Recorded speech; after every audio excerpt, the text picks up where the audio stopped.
Assalamualaikum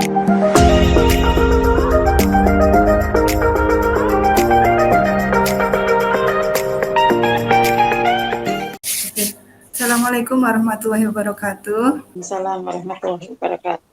Terima kasih kepada Bapak Ibu semua yang telah meluangkan waktu untuk berpartisipasi dalam acara malam ini, yaitu kegiatan diseminasi di Damba. Sebelumnya, marilah kita panjatkan puji syukur kita kepada Allah Subhanahu wa Ta'ala yang telah melimpahkan berbagai macam kenikmatan, terutama nikmat sehat, ya. Sehingga di sela-sela libur Bapak Ibu semua masih bisa melakukan aktivitas. Mohon maaf apabila kegiatan ini mengganggu waktu istirahat Bapak Ibu semua. Diseminasi ini adalah merupakan pemaparan program diklat yang saya ikuti, yaitu diklat di Damba. Saya mengikutinya sejak tanggal 18 Agustus sampai 31 Agustus tahun ini, bulan lalu, nggih. Mungkin di antara Bapak Ibu ada yang pernah mengikuti program di Damba? Bu Ani sudah pernah belum? Mungkin Pak Catur ya tadi. Baik, jika belum, di sini pertama kali saya akan memaparkan atau memberi informasi bagaimana cara untuk menjadi peserta di Damba. Saya share screen aja. Sudah kelihatan belum? Untuk mengetahui program di Damba, Bapak Ibu bisa mencari informasi melalui pkb.p4tkipa.kemdikbud.go.id atau bisa juga langsung mengetikkan di damba.p4tkipa.net. Nah, akan muncul tampilan halaman depan dari website P4TKIPA. Kita cari di Damba.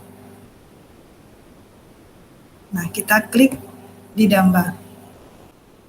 Maka akan muncul tampilan program di Damba seperti ini. Ini adalah sambutan dari Kepala P4TK IPA tentang program di Damba. Kita langsung ke bawah saja. Ini di Damba Angkatan 9 yang sekarang ini. Kita mau lihat program di Damba Angkatan 9 itu menawarkan kursus apa saja. Kita bisa klik di sini. Nah, di sini kategori kursus dari di Damba Angkatan 9. Kategorinya mulai dari SD, SMP, SMA ataupun SMK, media, dan umum. Karena di sini ada kakak saya dari guru SD, maka kita lihat untuk program yang ditawarkan di SD. Ada kursus apa saja? Nah, di sini ada pembelajaran IPA berbasis STEM bagi guru SD, penerapan materi kajian bilangan dalam menyelesaikan soal-soal IPA SD, pemanfaatan WA pada implementasi pembelajaran IPA SD dan penilaiannya di masa pandemi COVID-19, pengembangan keterampilan numerasi peserta didik dalam konteks sains untuk guru SD, pedagogic content knowledge berorientasi HOTS bagi guru SD, dan diklat PCK berorientasi HOTS. Selanjutnya kita bisa lihat untuk program yang SMP. Pada SMP, ini kursus yang ditawarkan meliputi suhu dan kalor, kemudian PJJ STEM bertema lingkungan untuk guru IPA, pengembangan rencana pembelajaran berbasis STEM, penggunaan bahan alami sebagai indikator asam basa melalui pembelajaran siklus belajar 5E, pembelajaran IPA SMP pada masa pandemi COVID-19 dengan pemanfaatan aplikasi digital, inquiry di masa pandemik untuk guru IPA, dan yang terakhir itu pembelajaran fluida untuk IPA. Sekarang kita lihat untuk yang SMA. SMA kita langsung yang kimia saja ya, karena di sini semua guru kimia.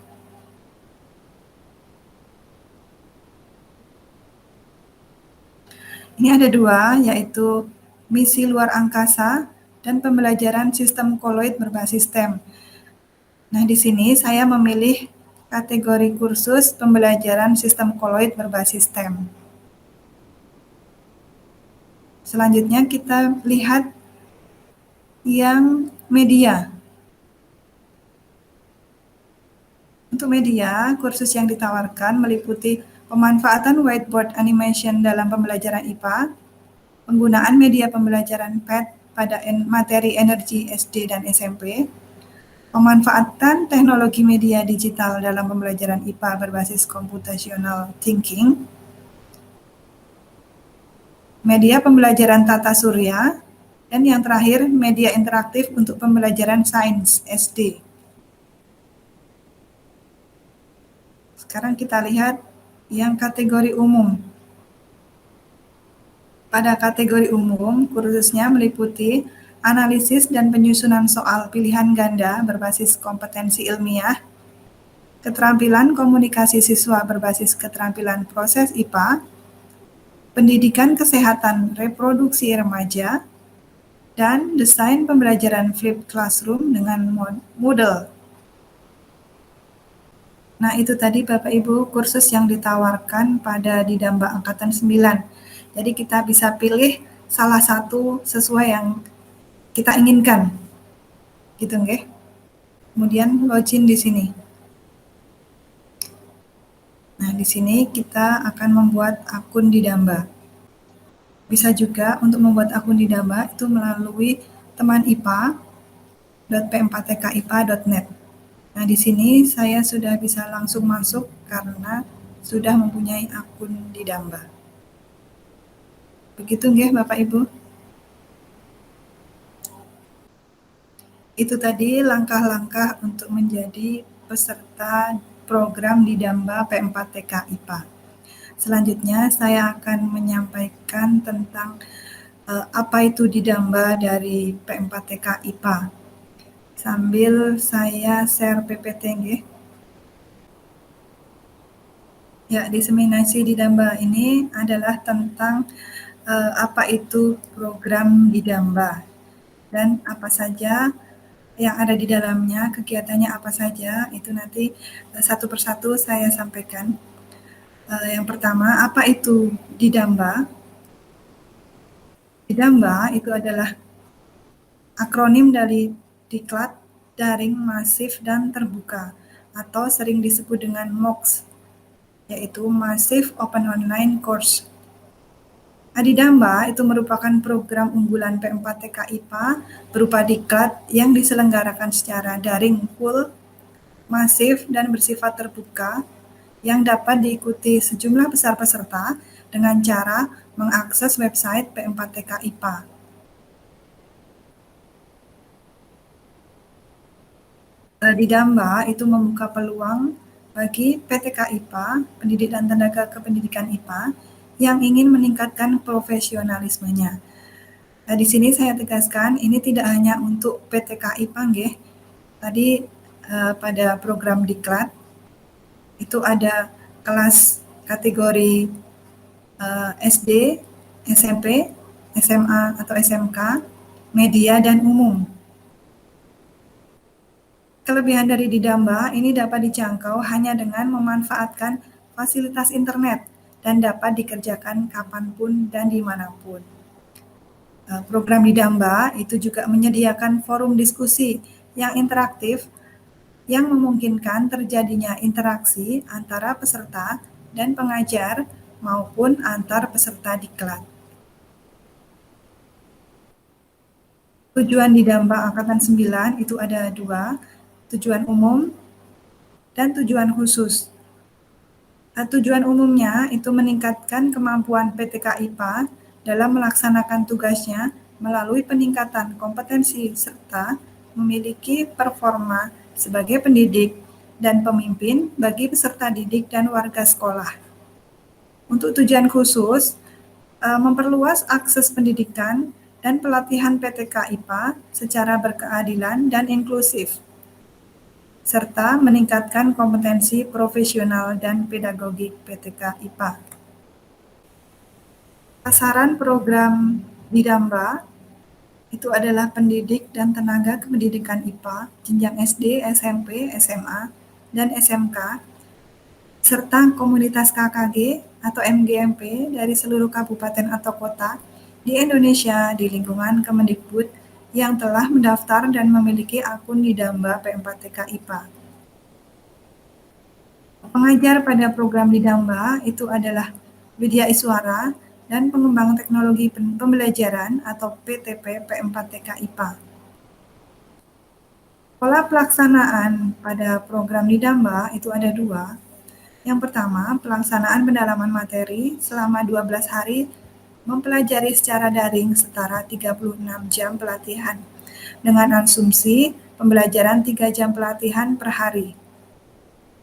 Pola kedua, implementasi materi pedagogik dan profesional atau media pembelajaran dan diseminasi yang dilaksanakan oleh masing-masing peserta diklat dengan pendampingan secara daring dengan P4TK IPA. Untuk jadwal kegiatan Didamba Angkatan 9, yang pertama adalah persiapan kelas Didamba Angkatan 9 oleh P4TK IPA. Itu dimulai pada tanggal 9 sampai 13 Agustus tahun 2021. Kemudian tanggal 14 sampai 16 Agustus itu pendaftaran peserta Didamba. Ada jeda 1 hari untuk melakukan seleksi, kemudian pengumuman. Seleksi itu pada tanggal 16 Agustus. Jadi di sini peserta yang mendaftar itu diadakan seleksi. Karena kuota per kelasnya itu adalah maksimal 40 peserta, maka cepet-cepetan ini modelnya. Dan diutamakan bagi yang belum pernah menjadi peserta Didamba, itu yang didahulukan. Selanjutnya, apabila kuota masih ada, bagi yang sudah mengikuti program Didamba sebelumnya, itu bisa masuk dan bisa lolos. Kemudian tanggal 17 Agustus itu pengumuman peserta Didamba yang diumumkan melalui website P4TK IPA. Pada tanggal 18 Agustus itu pembukaan Didamba Angkatan 9 secara daring melalui video conference.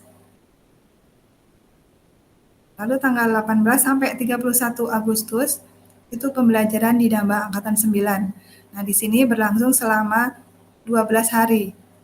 Ada jeda minggu, 2 kali minggu itu libur. Jadi kalau minggunya terhitung maka total harinya adalah 14 hari. Tapi karena minggunya terpotong libur maka jadi 12 hari. Nah, ini setara dengan 36 jam pelatihan. Asumsinya 3 jam pelatihan per hari. Pada tanggal 1 sampai 8 September itu pengolahan nilai dan penyiapan sertifikat. Nah, dalam jeda waktu ini diberi waktu untuk melakukan diseminasi Didamba. Di sini peserta itu melakukan diseminasi di tempat tugasnya masing-masing yang mencakup perencanaan, pelaksanaan, dan pelaporan. Lalu pada tanggal 9 itu penerbitan dan pendistribusian sertifikat bagi peserta Didamba dan surat keterangan bagi peserta diseminasi. Untuk sertifikat itu bisa diunduh di LMS Didamba, sedangkan untuk surat keterangan itu oleh P4TK IPA dikirim ke masing-masing email peserta diseminasi. Lalu tahapan pembelajaran pada LMS Didamba itu meliputi yang pertama adalah pendahuluan. Pada sesi pendahuluan berisi menyimak materi kebijakan peningkatan kompetensi PTK IPA melalui Didamba. Perkenalan dengan pengajar, admin, dan evaluator. Kemudian ada tes awal dan ada penilaian diri awal. Kemudian ada sesi inti. Sesi inti ini meliputi sesi 1, 2, dan 3. Pada masing-masing sesi itu ada pengantar sesi, kemudian aktivitas belajar. Nah, di sini pada aktivitas belajar itu mengkaji materi pembelajaran secara luring dan daring. Untuk yang luring itu belajar mandiri. Ada diskusi sama peserta dan pengajar. Kemudian ada forum sesi. Pada forum sesi ini peserta berdiskusi berbagai pengalaman dan memecahkan masalah bersama. Lalu ada mengerjakan tugas yang kemudian oleh pengajar itu diberikan umpan balik. Ada lagi umpan balik dari peserta berupa smile face, Nah, di sini nanti ada tampilan muka kita. Seolah-olah muka kita itu setelah mengikuti diklat, mengikuti kelas per sesi, itu sedih, biasa, atau senang. Dan yang terakhir ada tes sesi. Jadi setiap sesi itu pasti ada tes sesinya. Sesi penutup. Pada sesi penutup itu ada kesimpulan dan umpan balik, ada tes akhir, ada penilaian di akhir sesi, ada evaluasi pengajar, ada evaluasi penyelenggaraan, dan yang paling terakhir adalah diseminasi. Hasil yang diharapkan oleh P4TK terhadap peserta diklat di Damba adalah meningkatnya kompetensi profesional atau pedagogik peserta dalam pembelajaran IPA atau fisika, kimia, biologi sesuai dengan kelas yang diikuti. Lalu meningkatnya kompetensi peserta dalam mengembangkan media melalui pembelajaran IPA berbasis TIK. Ini tadi untuk registrasi akun di Damba bisa melalui teman ipa.p4tkipa.net. Kelas di Damba yang saya ikuti adalah pembelajaran sistem koloid berbasis STEM. Nah, Bapak Ibu tentunya sudah tahu nggih apa itu STEM? STEM itu Science, Technology, Engineering, and Mathematics. STEM ini merupakan pendekatan pembelajaran yang mengintegrasikan antara pengetahuan alam, teknologi, teknik, dan matematika dalam satu pengalaman belajar siswa yang berfokus pada pemecahan masalah dalam kehidupan sehari-hari secara nyata. Penerapan pendekatan STEM dewasa ini sangat sesuai dengan tuntutan kompetensi abad 21 dan dalam rangka menjawab tantangan menghadapi revolusi industri 4.0 dengan memanfaatkan kemajuan teknologi. Gabungan antara pengetahuan, keterampilan mendesain sebuah karya, menyusun secara sistematis dan logis, dapat digunakan untuk menjawab masalah dalam kehidupan sehari-hari dengan memanfaatkan kemajuan teknologi saat ini. Oke, sambil dilihat, ini aktivitas sehari-hari yang berhubungan dengan STEM. There's more to STEM than you think. It's everywhere around you. In everything you do. In every new idea. Learning STEM is more than lectures, textbooks, and calculators. It's creating, exploring, and experimenting. Developing new ways of thinking, finding better ways of doing things. When you choose STEM, you'll be using the latest technology, working in and outside the classroom, thinking outside the box to solve global and local problems. STEM will give you the skills and knowledge to land your dream job. That's why it's important you choose STEM subjects in years 11 and 12. So no matter what job you choose to do, you'll stand out and make your mark. Adapt to any situation and have the skills to do any job, any place, any time, anywhere. Give yourself the best opportunity for an exciting future. I will walk my life. I will make it. I will succeed. Choose STEM.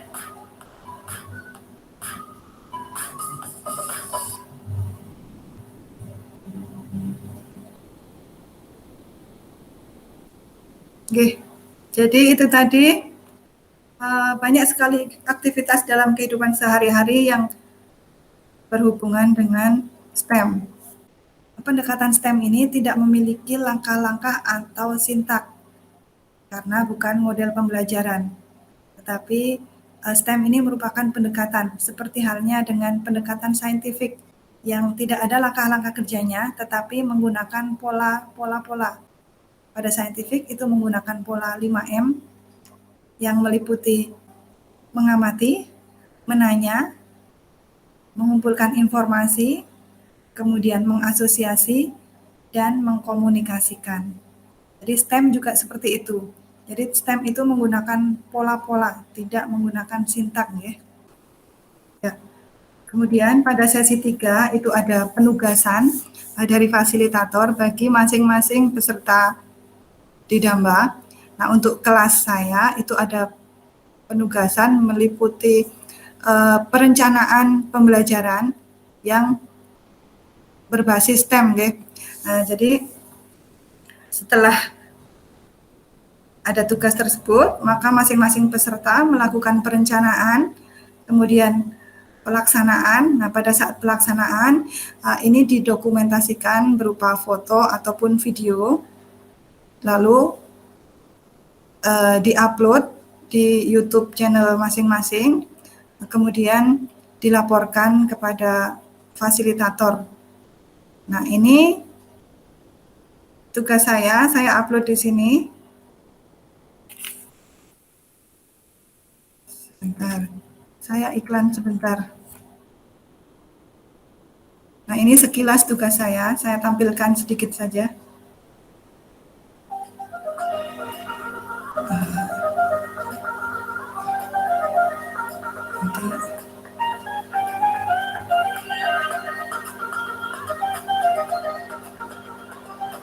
Ya, di sini saya mengambil judul koloid dalam pembuatan mango panna cotta. Ini saya skip aja. Dan kemampuan seseorang untuk mengakses serta memanfaatkan dengan benar dan tepat secara proporsional. Sekitar kita banyak sumber pangan yang belum dimanfaatkan secara optimal oleh masyarakat. Salah satunya adalah buah mangga. Saat ini sudah musim panen buah mangga. Mango panna cotta. Ini guys, jadi saya membuat perencanaan pembelajaran yang ada kaitannya dengan STEM, yaitu koloid dalam pembuatan mango panna cotta. Fasilitator itu memberi arahan, memberi instruksi untuk peserta kelas untuk membuat suatu program pembelajaran yang pada akhirnya itu membuat suatu olahan makanan yang di dalamnya itu melibatkan koloid gitu. Bisa melibatkan koloid, bisa juga membuat koloid. Tapi hasil akhirnya produknya itu berupa makanan. Nah, karena saat ini sudah musim buah mangga, maka saya memanfaatkan buah mangga. Koloidnya itu saya memanfaatkan susu dan santan. Percepat saja. Ini di sini prosesnya itu saya dokumentasikan lalu diupload. Nah, ini adalah hasil produknya. Ini juga saya golongkan ke dalam koloid, yaitu gel ya. Karena di sini ada agar-agarnya. Seperti itu Bapak Ibu. Jadi demikian apa yang saya sampaikan. Ini merupakan sharing aja, sharing pengalaman dari program Diklat yang telah saya ikuti. Siapa tahu ibu-ibu di sini pada angkatan selanjutnya akan mengikuti program Didamba dari P4 TK IPA karena manfaatnya banyak nggih untuk kita sebagai seorang guru. Mungkin dari pemaparan yang saya sampaikan ada pertanyaan atau kekurang jelasan atau mau share pengalaman juga, monggo. Ya, boleh Bu Ani, monggo. Itu kan tadi genjenengan materinya terkait dengan koloid ya, bab koloid. Iya. Itu kalau yang di angkatan lain atau mungkin di sesi lain mungkin ada bab-bab lain atau harus bab koloid itu? Oh ya, baik. Terima kasih atas pertanyaannya Bu Ani. Jadi untuk mapel IPA, untuk mapel kimia ya, terutama untuk guru kimia, sebenarnya tidak harus mengambil program kelas kimia, bisa juga mengambil program kelas yang lain. Kalau untuk kelas kimia tadi ada dua, yang pertama misi luar angkasa dan yang satunya lagi ini yang saya ikuti, pembelajaran sistem koloid berbasis STEM. Jadi saya milih antara misi luar angkasa atau pembelajaran koloid berbasis STEM. Nah, saya memilih yang pembelajaran koloid berbasis STEM. Kalau mau sebenarnya saya pengen yang media juga, tapi saya ikut yang kimia dulu aja, yang sesuai dengan bidangnya dulu. Mungkin kalau ada kesempatan lain, diberi kesempatan ketika mendaftar, lolos ya, kemungkinan saya mau ikut yang media atau yang umum. Gitu nggih, Mbak Ani. Jadi tidak hanya 2 kelas tadi, ada kelas-kelas yang lain yang programnya banyak kalau kita buka satu-satu. Iya, berarti bisa milih gitu, Bu? Bisa milih, ya. Jadi kita diberi kebebasan memilih, mau milih apa yang klik gitu. Ya, makasih Bu Yun. Oke, sama-sama Bu Ani. Ini saya share link untuk absen, nggih, sebentar. Jadi ada 2 form yang diisi. Form yang pertama itu form absensi untuk saya, dan yang kedua itu pengisian data diri Bapak Ibu juga. Itu nantinya akan mendapat surat keterangan keikutsertaan diseminasi dari PM4TK IPA. Ini sudah terlihat? Ya, Sudah apa belum? Sudah, Mas. Oke. Itu nanti bisa diisi atau nanti saya share ulang di WA. Sebelum kita akhiri, kita sesi foto bersama dulu, nggih. Saya apa-apa, nggih. 1, 2, 3. Terima kasih, nggih. Semoga sedikit paparan ini bermanfaat dan kedepannya bisa ikut program di Damba Angkatan 10 atau selanjutnya. Amin. Gitu. Terima kasih Ibu-Ibu. Saya akhiri. Assalamualaikum warahmatullahi wabarakatuh.